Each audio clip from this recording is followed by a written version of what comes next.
Hey everybody, welcome. Well, they can't hear you at the moment. Oh, the power!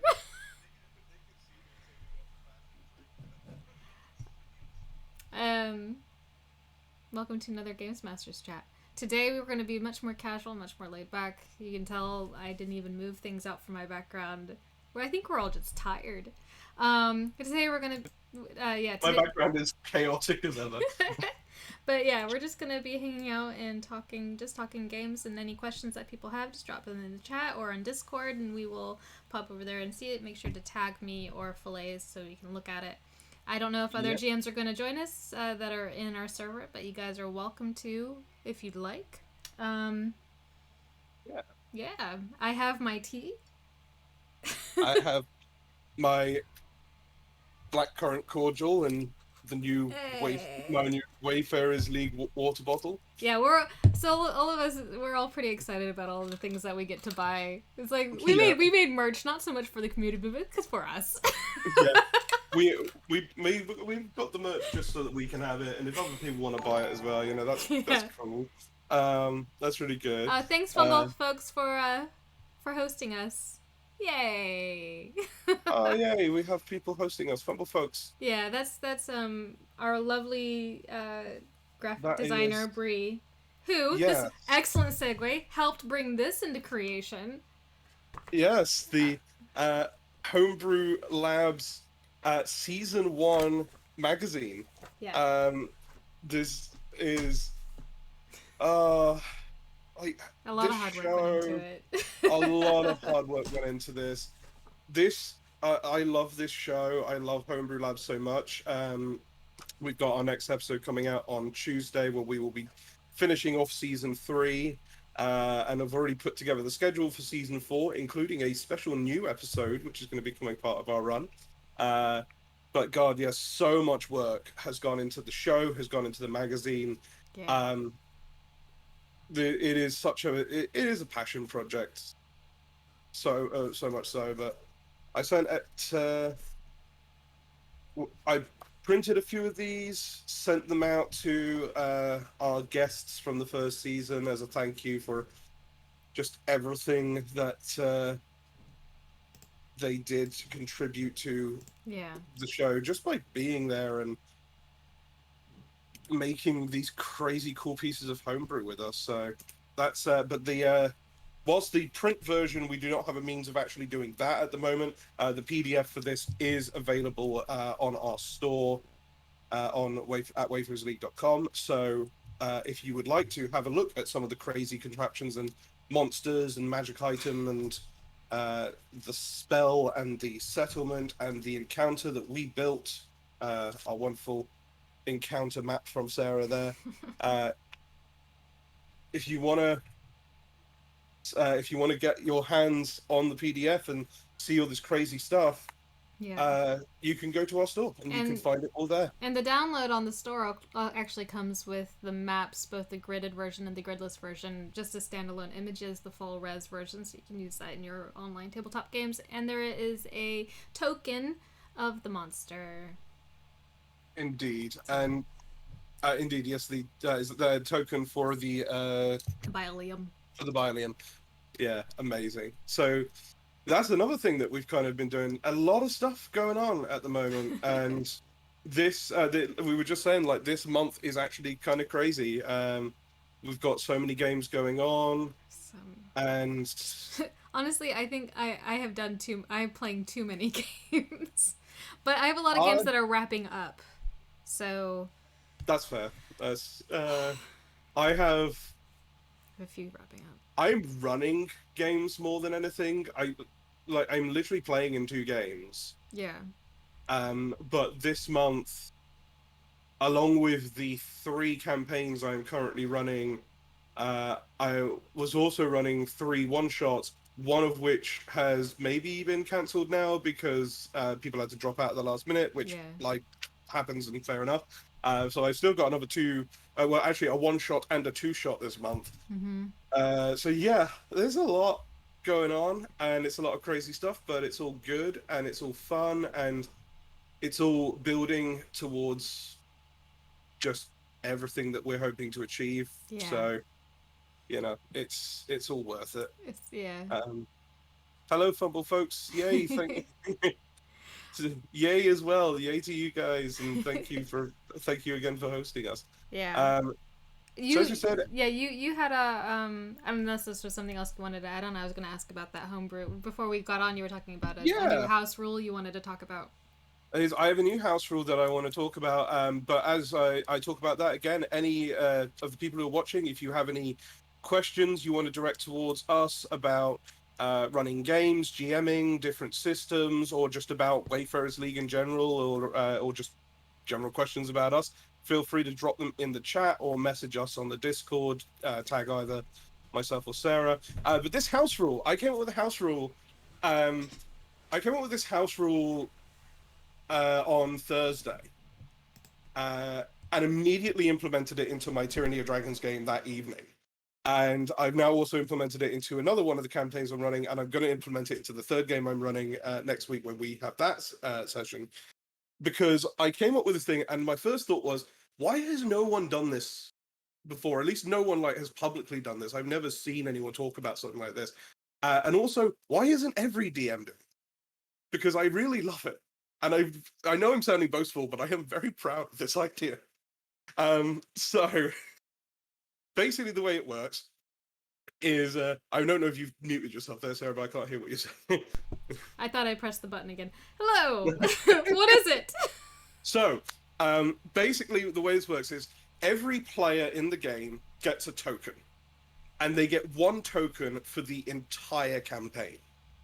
Okay. And that token at any point can be spent by the player, and the idea is that this token is meant to be spent in the dire circumstance, the when their backs against the wall, the really kind of dire moments, and the token gives them the chance to make a bargain with the dungeon master or the games master, depending on which system. Interesting. Like a fate. Kind of like a Point. fate thing, Yeah. but the idea of this is it's the point where a person in a really bad situation makes a play, because this is not a gift from the GM, this is a bargain with the GM. Yeah. And so the bargain can be pretty much for anything. And the one rule I have in place at the moment is that whatever the bargain is, I as the GM cannot say no to it. Mm-hmm. I can only give you the condition of what that bargain will cost you. That's fun. So, for example, a character of low level, like someone who is like a low level spellcaster, could use their token to cast a spell at 9th level, but in return would take all of the points of exhaustion up until the point that they would be dead. Right. So That they makes just sense. stop just short of death, and it's meant to kind of represent that thing that happens in a lot of fantasy and epic adventure where you have people that have power like this, where in just that moment where things are looking really, really bleak, that person lets off a ridiculously powerful, incredible moment where it ends the thing that's threatening them, but then they just collapse on the ground because it's just wiped everything that they had in them out. And that's the idea behind it, is anytime someone could play the token and say, okay, I need to be able to do this. Yeah. What will it take for me to be able to do this? And the consequence will be relative to whatever the actual thing you want is. Oh, Elsinore turns in ship. I wish to be a god for all time. Well, then I think the consequence is you lose your character. That basically is the consequence for that. But the idea is meant to be it's a thing that happens in the moment. Like it can't have a permanent ongoing effect that like you forever have this incredible thing. It's like in the moment Deus that Ex thing Machina. happens. It's almost like a Deus Ex Machina chip, but it would be a good retirement. with severe consequences. I wish to ascend. Yeah. Like, but you can like have that, and you say like, "I wish for this to happen," and you kind of like ascend and have a touch of godly power. And when it lowers you back down onto the ground, uh, you Yeah. are on 0 hit points and making death saves. Yeah. Yeah, it's kind Like of like a wish spell, a bit. it's a bit like a wish spell, and but it's a wish spell that you can use at any point and have whatever effect you need it to have. So, and it's not just spellcasters that can use it. If you have a martial character, as long as you know if they have an idea of what they want their moment to be, Yeah. then they can play it. Yeah. Thanks So for the that is. follow, Joshua. Oh goodness. Um, So yeah, that is my new house rule that I will be implementing into every game that I run. This is not restricted just to D&D. This is any campaign that I run, unless it doesn't make sense. Like mhm. I don't know if I would implement it into something like Monster Hearts when I run that as a campaign, Yeah. because it's not quite on that scale. But Shadowrun, definitely going to have it in Shadowrun. When I run Pathfinder, I'll definitely have it in Pathfinder. So there's a few different things Yeah. that I think, and because it can really work with any system as long as you make the consequences make sense within the system. Yeah. Uh, Joshua, I'm scared for our Tyranny of Dragons game, especially the members we have. Yeah, I think everyone understands though. Josh, with that, like, it would be interesting, and I would find it very entertaining if people just randomly used it. Yeah, but it's one for an entire campaign, right? But that's the thing, right? That's how you kind of balance it. Is Yeah. they can only ever do this once, so it really is Spending the up. kind of it is the resource that you hold on to until the moment where it absolutely has to be used. Yeah. Now I'm thinking is like Agnes has one of those now. Then. Yeah, so Agnes will have one of those now. All of the villains will have one of those now in the villains game. Oh. Interesting. Which which would be very different. And I think it's probably going to apply more in the villains game than any other game, because I don't balance the villains game. Yeah. The things that you guys face are meant to be just realistic to where you are in the moment. Yep. And so yeah, a thing like that is probably going to be pretty clutch at some point in villains. I'm trying to remember where we left off. Are we in the middle of a fight? Did we finish the fight? You guys had finished the fight. Right. You'd finished the fight with the chain devils and things. with the chain devil, the barb devil, and the other devil that I forget what it's called, but the one that had the really nasty crossbow. Oh, that's right. That's right. I was harvesting things from them. Yes, you were harvesting. You were harvesting from them. We'd finished that fight. Yeah. You guys got a whole chunk of XP. Right. And that's right. And basically had fulfilled. Coming back to me now. Do a moment so cold. I love that song. This is so not tabletop related. I love that song, but which version of the song do you know? I don't know. Which song do I know? Which one? That song, like, because it's been sung by a few different people, and okay. I think most people know. I think it's the Celine Dion version. Yeah, I think that's the one. The version I know is the Meatloaf version, which. I don't think I've heard the Meatloaf version. I definitely recommend the Meatloaf version. It is very good, but also the Meatloaf version is done as a duet. Oh, really? It's done as a duet between a man and a woman, and it is so beautiful, kind of hearing this back and forth and the harmonies and all that. That's so not related to absolutely anything that we were talking about, but I really like that song. I do sing. I have sung since high school. I've joined choirs. I've done competitions. I have a ukulele somewhere. Oh, here it is. I have a ukulele somewhere as well, but I don't know. And what's ironic is my bard doesn't really sing. She plays the violin. I say she sings songs, but she's more she's a criminal rather than like a performer. She plays music for herself more often than not and ends up performing because it's convenient. or it's part Yeah. of her disguise. So that's kind That, of ironic. like, I also sing, but I don't think I've ever sang as a bard in a game either. Rosie, I will toot her Ro- horn more often than I will every time. She was our bard in one of the first long running campaigns that I was in, and she brought such magic to that table. I absolutely adored it. She turned the table into a musical, and that made my life. I'm like, this is it. I think the closest I ever got was when I ran a campaign in the Terminator setting, Yeah. and I like at just like one point during a session when it like got super emotional, I just went onto my piano and played the Terminator theme, Yeah. uh, like the Love Terminator theme. Yeah. You've Um, yeah, we've had a bard conversation in the Discord server a couple times. oh yeah, Yeah, no, I think what was fun is that in our Mass Effect game, Flay's breaking out some of the Mass Effect themes and writing one for our group. That was cool. God, yeah, I completely forgot that I wrote a piece of music for the game. I probably still have it somewhere. Yeah, Yeah, like that. we'll play that I game again someday. Oh, someday we will. I know I am excited for our The Exalted one. Exalted game, but I am looking forward to going back onto Mass Effect again. Yeah, I'm Uh, I'm liking learning the system because there's just something really mm, satisfying about rolling like just 19 d10s at once. there is. Like a I like. handfuls of dice. I actually because I did this with Shadowrun, and I actually got. Yeah. I painted custom dice. Oh right, nice. 'Cause these were all just normal dice, but I painted all of the ones and fives and sixes different colors so that I could count those. But yeah, there is something very Me anywhere. satisfying about dice pool games. I just spilled a bunch of water on me on I live stream. That's great. Yay!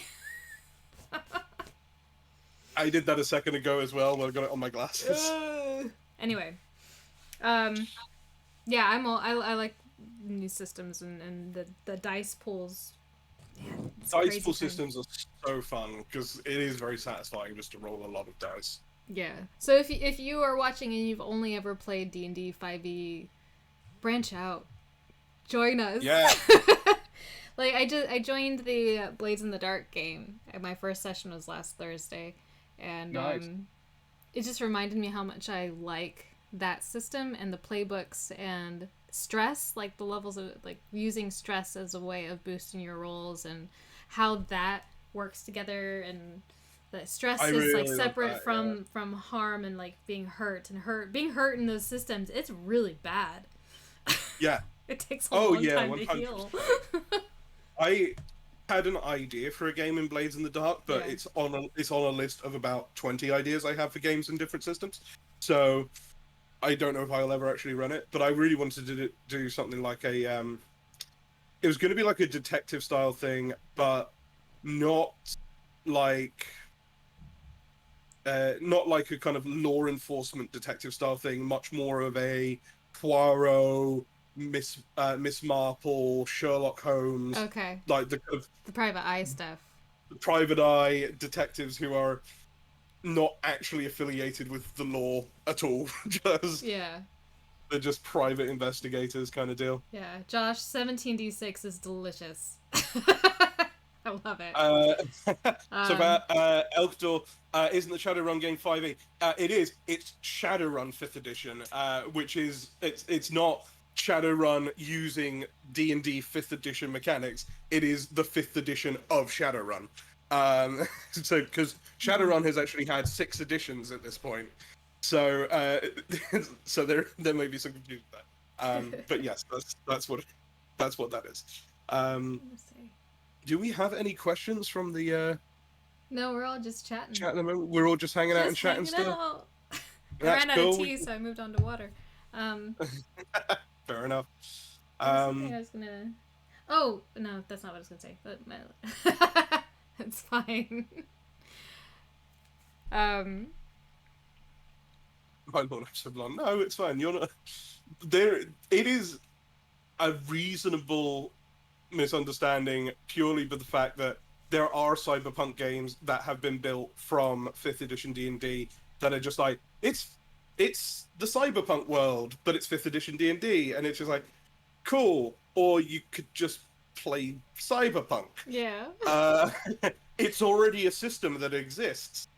This is I haven't actually looked at a lot of those games that adapt 5e. Do they just make new classes for it? Like, basically, yeah, it's new classes or the classes and I kind of criticize this knowing full well that I once tried to do this um several years ago, and I wanted to do a sci-fi game but using 5th edition mechanics, yeah. and I was like working on this thing and I was converting all this stuff over, and then I kind of gave up on that because I was doing other stuff.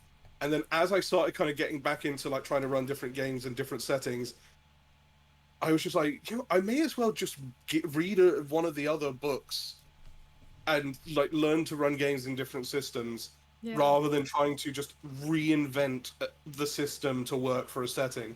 Because I tried to do the same with the Wild West, and I did a Wild West conversion, and I was now I'm just sat there going, why wouldn't I just do Deadlands? Yeah. It already exists. The work has been done. And Savage Worlds is a fun system.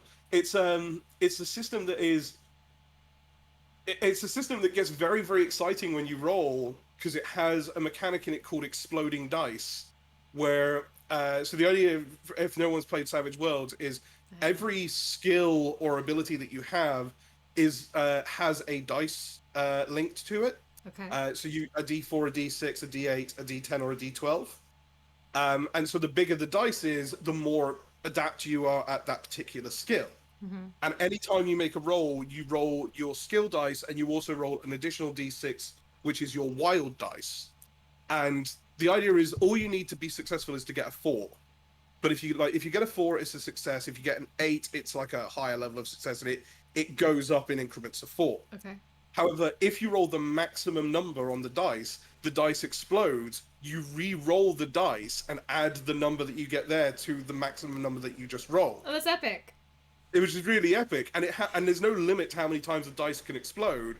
So if you roll like 6 and then 6 and then 6 and then 6, and all of those just stack, and you end up with ridiculous levels of success on things. That was what happened in Mage, wasn't it? Was it Mage or was it?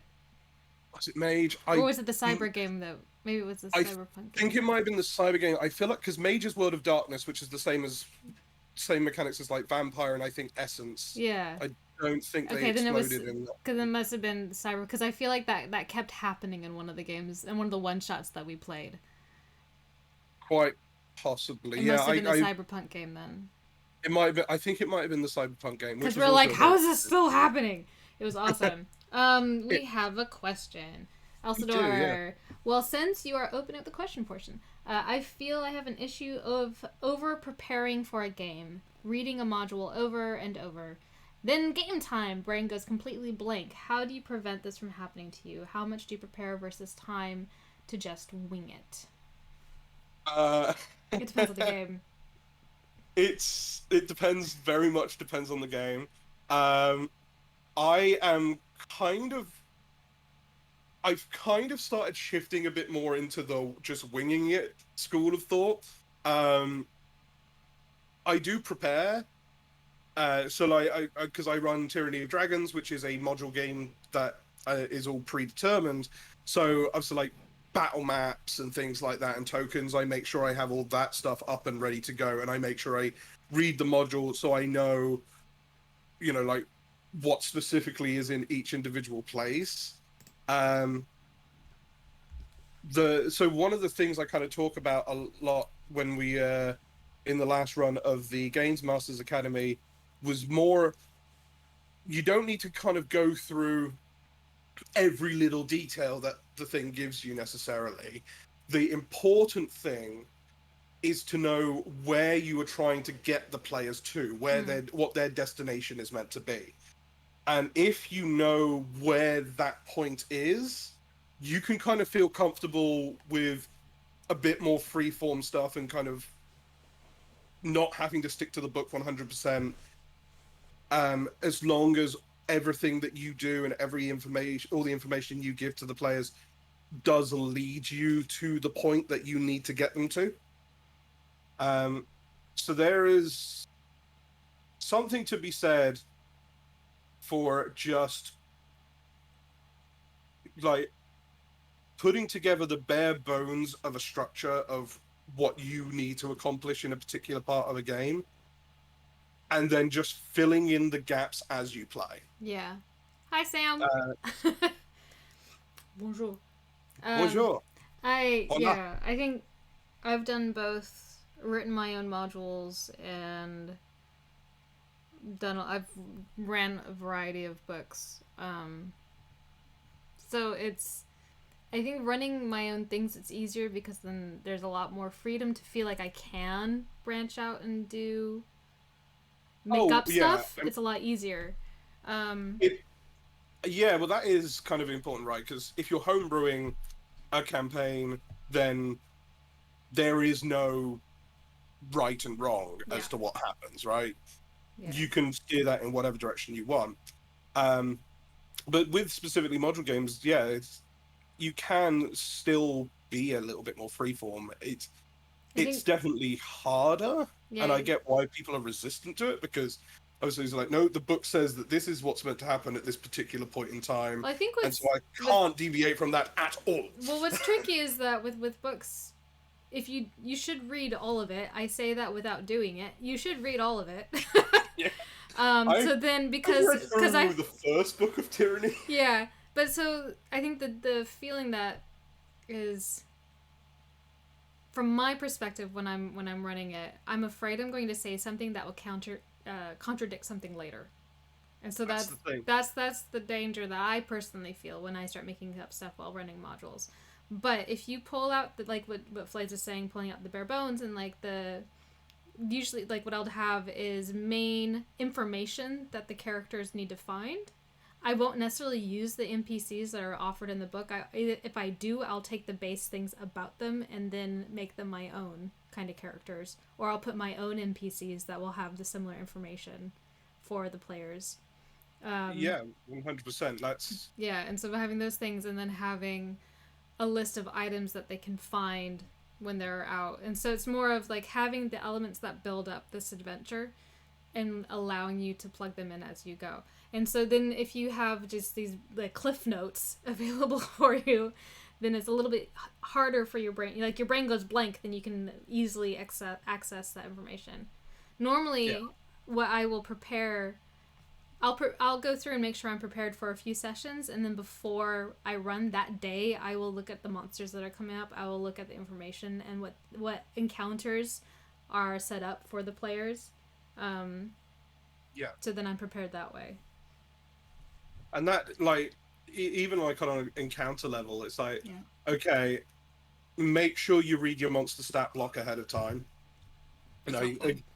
Yeah, and again, I say a lot of this stuff knowing that I don't always do this, but I've been running this system a while, and a lot of the kind of bare bones monsters, I actually kind of just know what their abilities are at this point because I've run them a few times. Yeah. But having them available is good. But having it available and just kind of pre-reading it so that you don't get caught out by kind of going, it's like, oh, this thing should have done that when it came. Like, and I had this moment with villains, like in the last fight, when it was just like, oh, this monster that you just killed should have exploded when it died. Cool. I don't think that's actually going to have any effect at this point, so we're just going to ignore that. But yeah, that's the thing that could come up. Yeah, I highly recommend people not run 2 legendary creatures at the same time. Yeah. Yeah. So Josh is saying, improvisation my worst nightmare. If it's not in the adventure, I struggle to make it up. That is, I mean, that's valid. That's very valid. Like, I had a background in improvisation before I started role playing. So that element of the game wasn't a hurdle for me, as it is for a lot of people. I have issues with other elements of the games, but that one in particular didn't have much of a problem with. Improv So there are like a few kind of key uh, things to keep in mind with improv. Um, is improvisation is about not thinking. It's about just saying, like, just letting whatever you're going to say come out and as you say it. Yeah. And if you ever watch a show like Whose Line Is It Anyway, which is a great show, and I absolutely love that show, every now and then you will see one of the performers say something, and then just there's a look on their face of just what the hell just came out of my mouth. Especially if like if you see them like doing improv songs, and one of them will say a line, and it's just like I shouldn't have said that. Now someone has to rhyme with that line. Yeah. And it's just. I think. And it's because they're not thinking about what they're saying; they're just saying it as it comes into their head. My cat's going a bit crazy. What are you doing? I think as a DM with improving, you can kind of help yourself in that a bit. One thing that if you're trying to describe a space or a room, if they go into a space that you're not sure what it is, start off, well, what kind of room? Like, are they going into an interior or an exterior? Cool. Are there people that live there or not? Yes or no. So it's like you have like and you can also describe, you go through your senses. So it's like, what does it look like? What does it smell like? What does it feel like? So you can say it's like, oh, you have this eerie, like the hairs on the back of your neck are starting to stand up because there's something wrong with this space. Or, you know, it feels really empty, it smells musty. Or it's like, or completely opposite that, it's nice and warm and welcoming, and there's like nice plush furniture, there's a warm fire, there's food, and there's a old gentleman there's like, oh, welcome, come in, like. That's very true. My escalation of it, like whenever I introduce a new element or a new space or anything to a game, is to always just start with what is the most like visceral, most punch you in the face like thing that you're without a doubt your character notices straight away because it's so glaringly potent and a sensation. So like if you walk into a room where there's a bunch of rotting carcasses everywhere, I would say as you walk into the room, this smell of decay and rot hits your nostrils, because the first thing a person would notice if walking into a room of corpses that have been decaying would probably be, my God, it stinks in here. Yeah. And then you kind of start looking around and seeing why it stinks. And very rarely is the first sensation that your brain registers sight. Yeah. Josh, I'd probably recommend that if this is something you're not used to doing, what you can do is take a piece of paper and describe the room you're currently in. Describe someone that you can think of, and so do things that you know of. Practice that, and then go from that and do almost writing prompts where you then make up your own room, and just link into that so you can start practicing that kind of things. Reading novels really helps as well, because then you can start visualizing, using that to grow your imagination as well by reading the novels and the settings that the writers explore. And just keep playing D&D. Absolutely. Or any other tabletop game, really. Visualization is kind of a big thing. I always say things like stupid things that I would do myself that I kind of go, oh, you should do this. But at the same time, I'm very much aware that people are going to be very resistant to doing them, which one of the things I have suggested in the past is, whether it's a campaign or a one-shot that you're running, just have a session where you go in with no plan. And just let what happens happen. I'm terrified of that. I can't do that. Not yet. And that is exactly why like I say these things, because I've done these. I never say these things without doing them myself, but I say these things knowing that this is not going to necessarily be for everyone. To be fair, that's happened whether I wanted it to or not in some of the games. Because the players that's why I say it. Yeah, that's why I say to do it, because you will always have games where the players do stuff that you aren't prepared for them to do, and you then have to think on your feet. Yeah. So if you go in with no plan and just kind of accept that what is going to happen is going to happen, if you can do that, anytime the players go off the rails and you don't know what to do, that once you've done it, the panic goes. Yeah. Not necessarily entirely, but it definitely is lessened, because it's just like, oh, you're doing this. Well, that's fine, because I know that I can run this session without my blueprints. That's fair. Because I've done it before. Yeah. And so you want to go into that room? Sure. This is where we're going, and this is what we're doing in this room now. So he definitely accepts the chaos. He has to. I'm in one of his games. Sam, if you want to join us in Discord chat, you're more than welcome to pop on and have your say. Yes, Sam, absolutely come and join us. Elsador, on the subject of monsters, unless there's something else you wanted to say, Fallaize. No, it's just the comment of Fallaize accepts the chaos that PCs bring. Yeah. I fully accept the chaos that PCs bring. Yeah. Sometimes to my own detriment.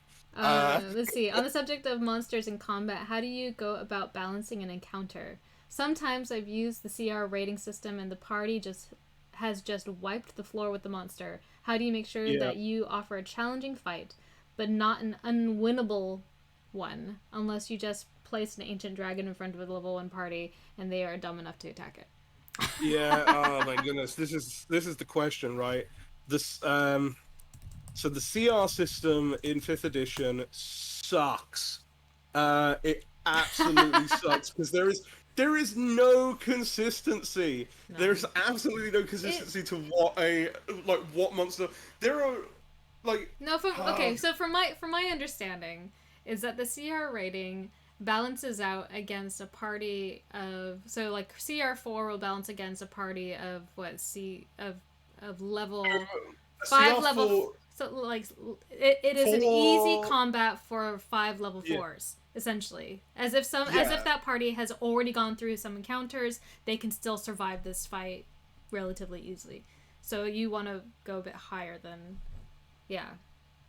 So I mean that's kind of the nuts and bolts of it, right? Is so a CR4 monster is meant to be, and I think the specific wording is, it's meant to be an average fight for a group of 4 players at that level. Yeah.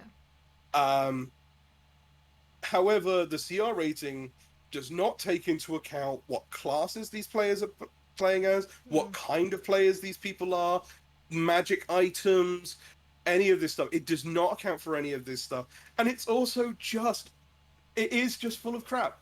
Okay, so if you look at I've just literally pulled up a list of monsters here. At CR 13, you have the Storm Giant, which is an insanely difficult opponent. It's got an AC of 16, which is not massive, but it's got 230 hit points. It gets a plus 14 to hit, does 6d6 plus 9 slashing damage with its sword, and 4d12 plus 9 with a rock. And it also gets a lightning ability, which does 12d8 lightning damage. It's got ridiculous bonuses to its strength, constitution, wisdom, and charisma saving throws, which is almost all of the saving throws that are mostly used other than dexterity. It is an unbelievable beast of a monster to fight. At the exact same CR, you have the Vampire, which you could kill with a light breeze. It's vampires are basically you will just walk over a vampire. If you've got a paladin or a cleric in the party, doubly so, because they are specifically designed to fight undead creatures. There is no reason these two are the same CR at all. And the fact of the matter is, vampires are not even meant to be combatants. You're not supposed to put them in the front line of a fight. They are manipulators. They're behind the scenes. Same as the Rakshasa, which I believe is actually the same CR as these as well. It's the CR 13 as well for a Rakshasa, which again, the Rakshasa, a fight with a Rakshasa is hilarious because the players can do nothing to a Rakshasa. It is immune to all non-silvered, non-magical weapon attacks, and it is also immune to every single spell up to 6th level. What? So unless you're casting a spell above 6th level, the spell will just have no effect on the Rakshasa unless it chooses to be affected by it. which when it's a CR13 monster at 13th level, which is when it's the kind of meant to be an average fight. I think at 13th level you only just get 7th level magic. I think it's at that point. Yeah, because 15th is 8 and the 17th is 9th. Yeah, so 13th level you get 7th level magic, which means that when you get to 13th level, at the point where a Rakshasa should be an average fight, you will have one spell slot that can be used against a Rakshasa and actually make it have effect. This is such a big rant No, on you just get. No, how wait. crap the CR system in this game is. Um, Yeah. so okay, so to actually answer the question, Hold on, Sam. So before you go in, Sam does sounds, say the CR is aimed at people fighting 6 fights every long rest. This is what I was starting to say. yes, and And that is as a guide, make the monster's XP worth twice the player's XP, and that should be a one-off battle that's challenging but won't kill them. So that's why it feels like your players are wiping the floor with them, because they're fully stocked with all of their abilities, fighting something that isn't really meant to kill them. this is it, and that is, I mean, that is such an old school mentality as well, because it's just like, oh, they're meant to have 6 fights in a day. What DM is making their players fight 6 encounters in an in-game day? That doesn't happen. Like, it's 1 or 2 max usually, unless you're doing a dungeon crawl. And I think that's it. Is it's maybe tailored towards dungeon crawling A more than boring anything. one. I'm trying to. So recently, Yeah. in one of the games I'm in, I have been maxed out of all my spells by the end of the day a few times. But most of that's because of just my own. My character is very much about deception, and she's uses disguise self a lot. Yeah. Recently. Enjoy your burger, Sam. All right. Hi, And Chris. other, That's Chris, right? no, that's also Sam. Oh, Sam. Hi, Hi, Sam. hi, other Sam. Uh, so, but Yes. yeah, so when it comes to balancing, I actually have not tested out Sam's thing there about XP balancing. That does sound kind of cool. I will definitely check that out. But generally, when you're looking to kind of balance an encounter properly, more important than anything is um, having a good action economy. Mm-hmm. Because if you've got a party of 5 or 6 players and you're fighting them against one monster, and that monster gets to make 1 move in the time that it takes the rest of the party to make 6, they're just going to walk over that encounter, because the monster, and particularly if you get a bad initiative, then that monster just gets hit 6 times before it even gets to act. Yeah. So yeah, it is a case of making sure that everyone gets to kind of act plenty enough. And the way they do it in 5th edition with harder monsters was to do the legendary action thing, which is very handy. If you well, you need to make sure you make use of those, but it is a very handy thing. In I know that in other systems, I know in Pathfinder it does. I think they also did in 3.5 maybe, or 3rd edition. When you rolled initiative, certain monsters would get 2 initiatives. They would get their actual initiative, and then they would get their initiative -10, and they get to act on both of those turns every single round as if they were separate turns. That's cool. And that was kind of a way that they balanced it. But make sure that that happens. I was actually watching a video today, which a guy was kind of ranting about the CR system, and one of the biggest issues with monsters in 5th edition and the way that they've done it with CR is a lot of monsters, they've just gone, oh, we need to make this a certain CR, so we're just going to add a whole bunch of hit points to it. At which point it's just like, okay, well, this isn't actually a more challenging fight, it's just a more time consuming fight, because its damage output and its attack bonuses still aren't great, and so it's not actually a threat to the party. So making sure that your monster can actually put out a good chunk of damage That's a big threat. That's a great threat.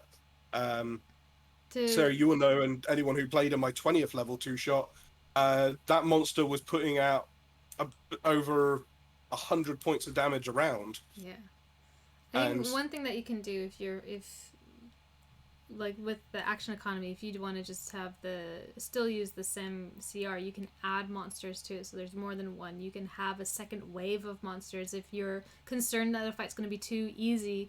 You can, at the end of a round, introduce another wave of bad guys to come in to make it a bit harder. Make one the boss while there's a few minions. I know it can get overwhelming because if you have too many monsters that you have to keep track of, there's different ways around that as well, making sure all the same type have the same initiative, so then you're not tracking 10 God, different yeah, initiatives. don't be doing that. Yeah, um, you don't want to be tracking 20 initiatives. no. Yeah, I am. I think I'm still not over the battle royale. I think the thing to keep in mind, in terms of running the various combats, is that even if they are easy, you can still make them story oriented and make them interesting. You can make the monsters memorable by whatever they look like. Make the bad guys things that the players just absolutely want to get back at. And there's also elements of, if you have a creature that is really hard and you find yourself trying not to TPK your characters, there's no reason for the monster to stay. If it feels threatened, it will run away.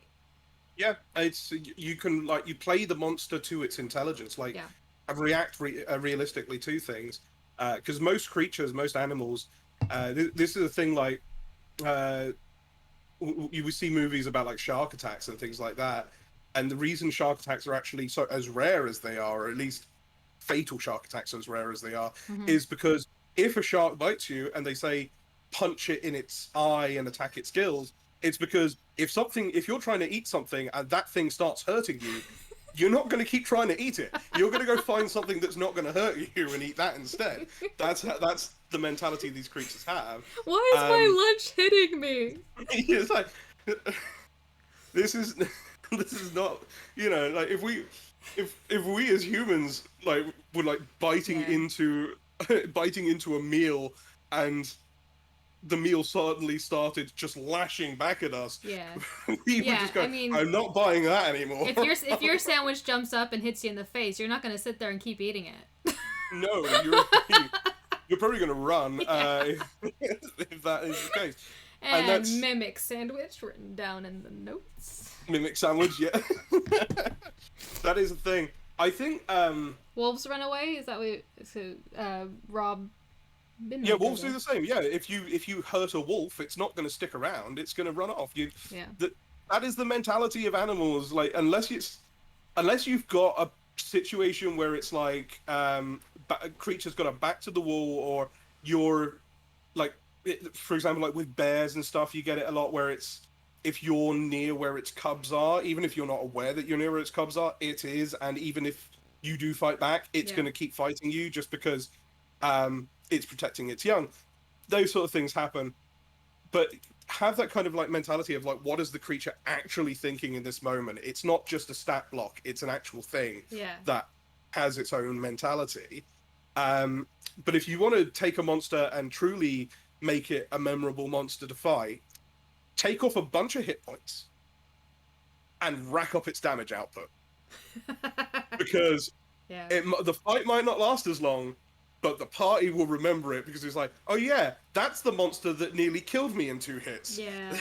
So, That's a way to put fear in your players' hearts. absolutely, that's the way to let them know that that it's going bad. Yeah. And like I killed player characters before. You just reminded me of with animals and whatnot, like the bears near their cubs. One of my favorite animals is the common loon because they're so weird. And one of the things that I read about that they do is that if you or come near their nest, which is usually on the edge of a river because they can't actually walk on their hind legs very well because they're set too far back on their bodies, they will stand up on their hind legs flapping and do this like dance thing to try to scare you away, and they will do that until they pass out from exhaustion. Yeah, animal defenses are hilarious Oh, I love sometimes. loons so much. They are There's absolutely crazy good. yeah. I Yeah, so yeah yeah, I think that's the thing is remembering when you're building your encounters to make them balanced is that you can have the waves, you can adjust their hit points and their damage output. The CR ratings really are more of a base point to start off at, but if you want your big bad, you can start with a few CRs above your party level, and then that's yeah probably more of a better place to start. But bottom because line is to know your characters, know your players, how strategic some players are a lot more strategic than others. A lot, there's other players that have built their characters for RP and not for combat, and so knowing that as well is very helpful. that's just it. And so it is a good thing that 5e does not have a damage resistance system in I mean there is creatures that have damage resistance, but not in the way that like dice pool systems have, Yeah. where you roll a resistance roll afterwards, because you could create a terrifying monster in a system like Warhammer, the Warhammer system, or Shadowrun, or things like that that do these resistances. Yeah. Because you'd be like, I keep shooting this thing and it's not taking any damage. you can't, I can't kill this thing. What are we actually going to do? And at that point, the party have to go, okay, we can't actually kill this thing conventionally. What are we going to do? And I had that in the 20th level 2 shot as well, which I think that was your run, Sarah, where the party were just like, this monster is kicking our asses. We're not going to win this fight. And eventually the party resolved to placing a portable hole down on the floor next to the monster and throwing a bag of holding into it and sending the creature to the astral sea. Yeah. So it was awesome. After I feeble-minded it. Oh, it was so good! You feeble-minded it, which... Oh, there was so much good stuff in that. But there's a lot of stuff you can do. And I think one of the things I'm probably going to start doing myself is just anytime I pick a monster to be in a game, I might literally just go into the stat block, edit it, and just reduce hit points, increase damage output a little bit, just to make it feel like a much more dangerous encounter. I will keep that in mind. Yeah, yeah. Really, it does. Agnes doesn't care. So No, if you're tuning in now, we'll do a few more questions. If anyone has any questions, we can answer them and then we'll wrap up. Do you ever use the average damage per attack? I definitely do to speed up time, for sure. I never do. I roll damage every single time because I find it fun. I have used depends on the fight. It depends on the fight. I have used the D20 the roll 20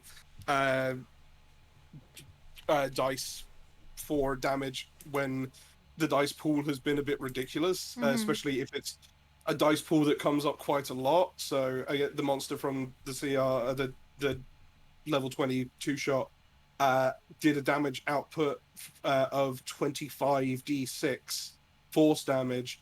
And like the first couple of times I rolled damage for it, I rolled with physical dice. And then after that, I was like, I can't keep doing this every single time this thing uses its breath weapon. I am taking like 5 minutes to count damage.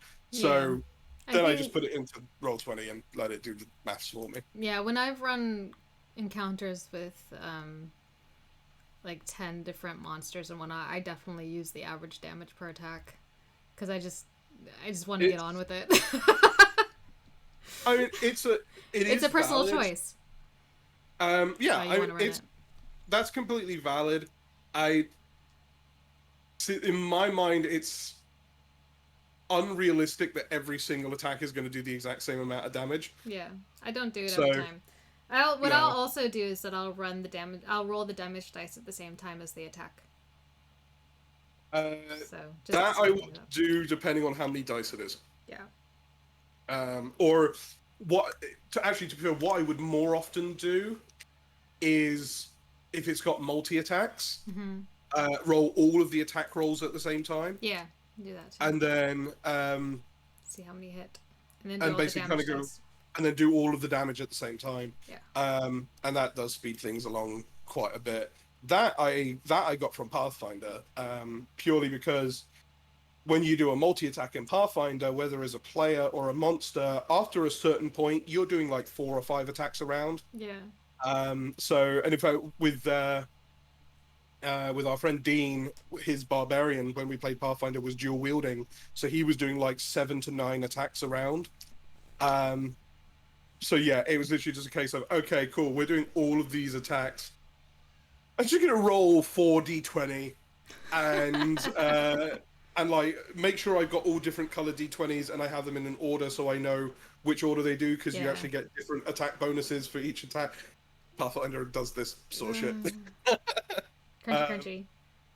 It's a bit crunchy, but you like roll all of them at the same time, and then kind of go, okay, so this is how many hits I have, this is how many criticals I have, and then just roll all of the damage at the same time, and let that be what it is. Because it's yeah, when you've got that many things to roll, you do just want to get them all done straight off the bat. So. Have you ever used the proficiency dice instead of the normal proficiency for D&D? That must be an earlier system.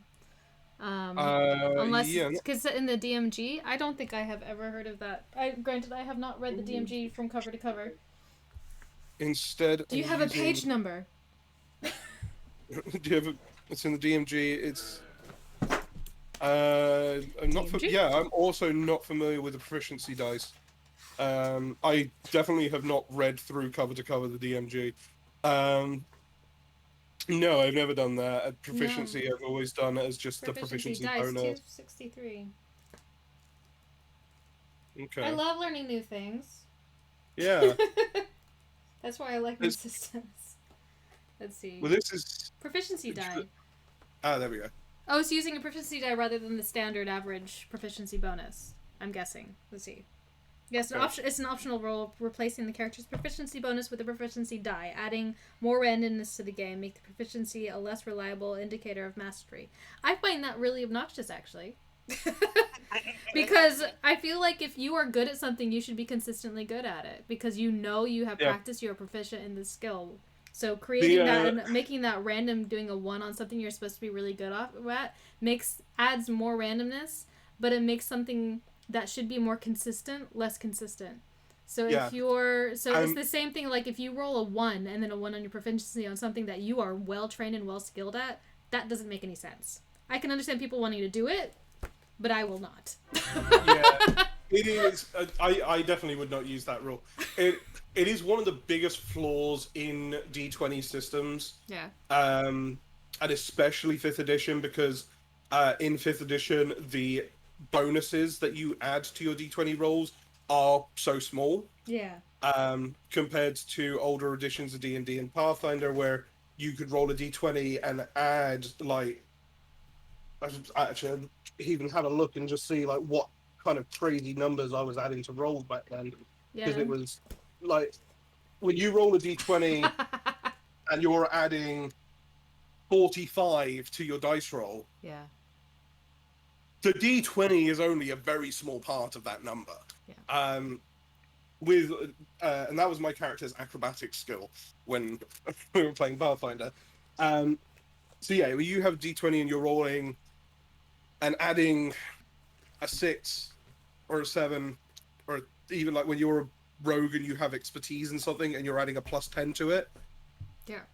That's still like, okay, you've rolled your D20 and you still got a 4 on the D20, and you're like, this is a thing you're supposed to be good at, and the dice will just mess you up. It is one of the really good things about dice pool systems is the better you are at something, your actual the odds of rolling well are actually better. Yeah. Not just that you have a higher bonus, but your actual odds of rolling better numbers is higher because you're rolling more dice. Yes. Thanks for the follow, Phil Beard. And Elsinore, I do embrace the chaos. I just don't want it to be chaos from the dice. I will bring it.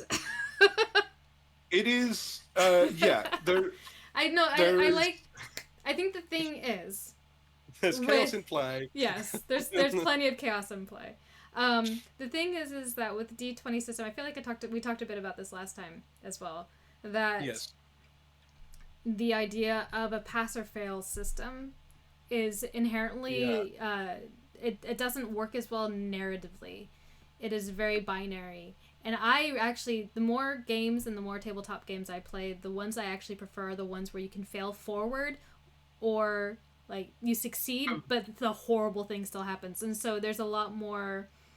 Or having degrees of success as Yes, well. degrees of success, which you can apply into a D20 system as well as a GM by players if your DC is 15 but they get a 12, perhaps they still got the information but something they don't get, either they don't get all of it or they succeed but then this other horrible thing happens because of that. I've had things where if if they miss the DC by more than such and such points, this terrible thing happens. Which adds chaos to the game and whatnot and much more interesting things. Yeah, and Yes. that is kind of something you do have to look at other systems for. Like, Powered by the Apocalypse does it very well when you do a fail forward. Blades in the Dark also does a really cool thing where you can have partial successes. There's Star Wars Edge of Empire, the dice system that they have, I find is actually really good as well for that. That's the one that's got its like own dice, isn't it? Yeah, they do. They're really weird. They're really weird dice, and it does that. And yeah, so there's different. Yeah. There's kind of different ways to kind of go about it, and then you get systems like Fate Core where it's just like it almost doesn't even matter what you roll at some point in Fate Core. Yeah. Because it's just like as long as you've got fate points to spend, you could just keep stacking numbers on based on attributes, and get to the score that you want to get to. Yeah, what's cool about that is that how you're getting the points and you're spending them is narratively anyways. It's narrative based because you're basing it off of their aspects. And so you're like, I'm going to use this aspect, like this character has, a bum leg, so I'm going to use that against them, and so that caused me to do this, and whatever. It's knock-on effects. Which, like, if you've got a character whose flaw is that they have a bum leg, and it's just like, okay, you're going undercover as, like, a blind beggar, and you're trying to convince these people to take pity on you, and that's part of the plan. You can then just say, cool, well, I'm going to spend this point to use my bum leg as part of that to get me an extra bonus on my roll. Yeah. Like, that's the sort of thing you can do in Fate Core. It's all. But then I'm going to compel and say, oh, someone recognizes your limp and your disguise is now. Anyway. Yeah. Fate Core is the one system I know where you don't stack modifiers, you stack descriptors. Yeah. Really, I still have not played it, but I am looking forward to it at some point. In these. So Sam continues on, but also in tense situations, you could be fined against the clocks not be as proficient as normal. But I think the thing is that that's how you can justify a poor roll. Yeah. I feel like having a random proficiency. It's needless. Yeah. It's a needless negative. It's a needless negative. It's a needless level of just complexity to a roll, but the numbers are already so low in 5th edition. Yeah. Even when you get to 20th level and you've got your plus 6 on your proficiency, the most you're probably gonna add to a roll would be like a plus 11 to 14, depending on like if you're using like a +3 weapon. Which, if you're adding a +11 and you're fighting a creature, even if it has an armor class of 17, which at 20th level you're fighting things that got armor classes in the 20s, an armor class of 17 at 20th level, you still have a 25% chance of missing that. Yeah. So yeah, I don't feel like the percentage of success, because at 17 to 20th level you use a 1d12 and you have a +6 naturally on the proficiency bonus. Yeah. It's an idea, but yeah, it's not an idea that I would ever use purely because of it just makes the whole thing. It messes with it messes with a system that already struggles with with making you good at the things that you're supposed to be good at. Yeah. So yeah, I probably would never use that. It's nice to know it's there, though. Thank you for showing that to us. Yeah, I mean, the DMG has a lot of crazy stuff in it. Some really Yeah. cool items in it, and I think I'm meaning to go through and read it, but yeah, I've never read. I have a hard enough reading things, other things, novels and whatnot. I've been reading the same novel for over a year now. Oh, goodness, yeah. Anyway. I don't go around to reading it. I pretty much just use the DMG for treasure at this point. Like most everything else, I just... Treasure, magic items. I use it for the madness table a lot, because everyone loves a bit of madness. That is a lot of fun. I don't think I've ever used the madness table, but... Well, then you need to put more mushrooms and weird things in your games. My games are chaotic enough, okay? My games breed chaos. I actually will share from my When They Arrive game last night. One of our players, Zoe, who I believe is going to be our guest on Tuesday for Homebrew Labs, has delivered quite possibly one of my favorite lines that a player has ever delivered in character, which as her low intelligent, intelligence 5 kobold fighter, and they were sat down in a debriefing meeting after a mission, just said, "I've heard a lot of strategies and this one seems good. Because, when you put all your eggs in one basket, then you have all the eggs." And it's one of my favorite lines that I've ever heard a player say. That's amazing. I love it. It's, that girl has a gift for playing a low intelligence character. It is really entertaining sometimes. It's actually all the time very entertaining, because their character is just wonderful. That's awesome. So, unless there's any last minute questions, if you do actually have any questions, you can head over that we did not address. You can go to our Discord server. If you are tuning into Wayfarers League and you have never seen us before, you can find all the information about who we are and what we're about at wayfarersleague.com.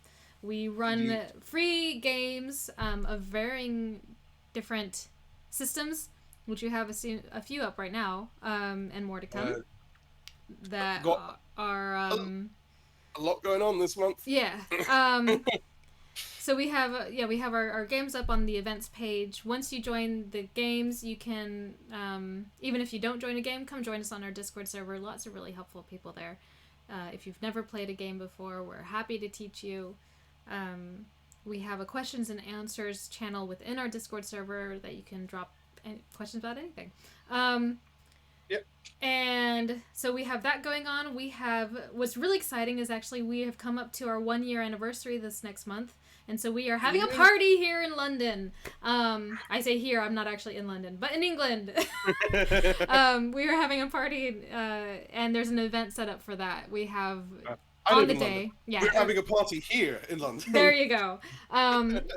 And we have a picnic for families during the day, and in the evenings a 21 plus party with drinks and games, and I think there's even karaoke that I will be fully taking part in. Oh my god, if there's karaoke, I'm never stopping. I haven't done karaoke in years. You have to let other people have a turn. Well, not just a concert. Yeah, the party is on the 28th of August, but all events will be that day. Where Katie and I have been talking about having croquet at the picnic during the day and other fun garden games. And we have some other fun plans for the evening. So, come join us for those things. Yes. The picnic? Yeah. If anyone didn't know, Wayfarers is extremely elitist and old. What do you got against croquet? I played it when I was a kid, and I was definitely not. I was a little, Californian suburb.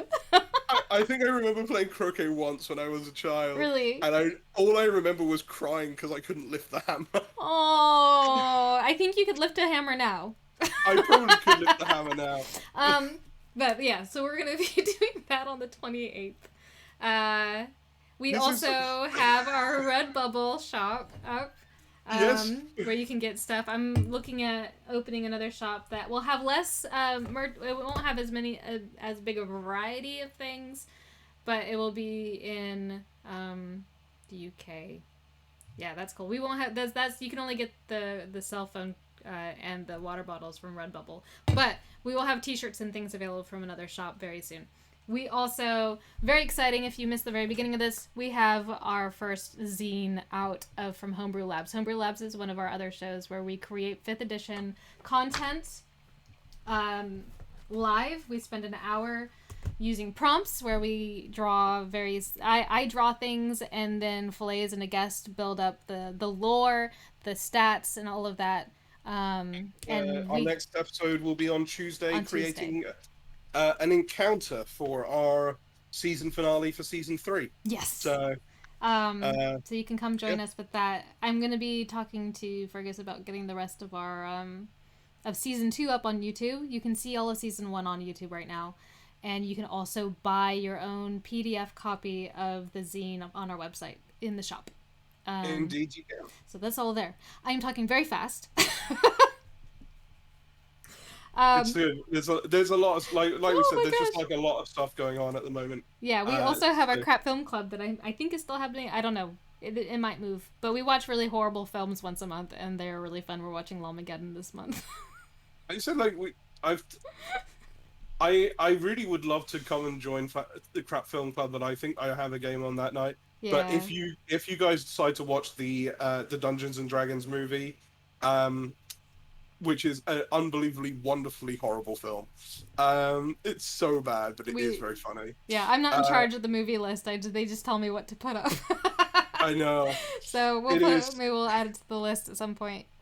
I just want to watch that film so that I can just bask in Jeremy Irons overacting the hell out of his character. Oh, how dare you speak of a D&D movie in such a way? It is. Is that the one with? Is it Marlon Wayans? I think so. Yeah. Is he in it? I can't remember if I've seen it or not. I think it might be. I recently watched the Nostalgia Critic reviewing the film, and there's just a scene in it which was his commentary, and it was the funniest thing ever, because you had Jeremy Irons and then this this actress who I have no idea what her name was, I can't remember now, who were acting opposite each other, and Jeremy Irons is overacting the entire time he's in that film, and this woman was underacting the entire time they were in that film. So there's this scene that's going back and forth, and he's like, okay, the commentary was just him going, okay, so Jeremy Irons, if you would like to make your case for overacting, and now if you would like to make your case for underacting. That sounds excellent. You both make very good. Yes. It sounds like Ted. So this has nothing to do with anything anymore.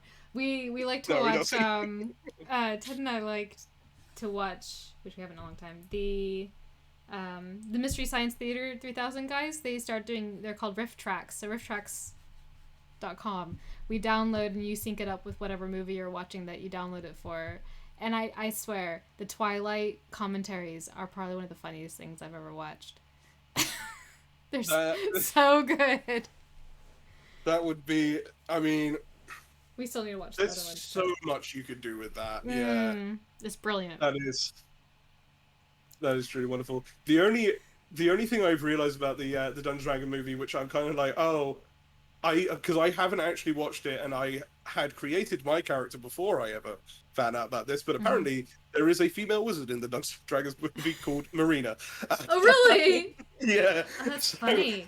It was just like, oh, cool. We stream a campaign every Friday where I play a female wizard called Marina. I hope no one thinks I just copied that, because I'd never even seen the film. Are they a similar personality? Because that would be even funnier. Kind of. Yeah. I like, from the bits that I've seen. Like, I want to watch the actual movie in full. I've only really seen the review and the clips. Yeah. That were used in it. But from what I saw, yeah, she kind of has a similar kind of thing. I think she's a bit more confident than my Marina is. Right. Maybe we can talk to Fergus and Katie about putting that higher up on the list. Yeah, it's a wonderful. It's one of those films where because it is so bad, but it's done in a very entertaining way. Yeah. So, yeah, That's definitely want to do that. that's probably similar feelings how I feel about the Doctor Who movie from 1996. It's so horrible, and I love it so much. Yeah, there's just movies like that Yeah. where yeah, they are bad, but they're just fun. So, Yeah. and that's kind of the whole concept of Crap Film Club. To watch Indeed. bad movies that are still fun to watch. So, For sure. um, I think we're gonna wrap it up now. I feel like we should, yeah. Yeah. But I think the rest of the GM's chats, I'm probably gonna just carry on doing them similar to this. We're just gonna be open Q&A, and we're just gonna be hanging out talking about games. Our Yeah, more topic focused show will probably be switching over to a podcast, guys. yep, So indeed. that will be yet to be seen. I will probably first take all of our old episodes and edit them, and we start releasing those. No problem, Elsador. We are happy to share expertise, and the more the merrier. Yeah, and we may play fast and loose with the term expertise, but it's It's just a game. It's it's all just a just game. games. So we will tell you how we play the games, and you can decide how you want to play the games. But in the end, if you're having fun playing it, that's the main thing. Oh, Doesn't matter. 100%, yeah. It doesn't matter how good or bad you are at it. It's there is as long as you're having fun, then you're good. Absolutely. I mean, that's key above all else in any game that we Aw, anything that we play two on plus five proficient DMs. Oh, thanks. here. uh, And on that note, I'm gonna say good afternoon, good night, guys. Have a good one. Good afternoon, good night, or I guess good morning if you're in the US. All right, bye, guys.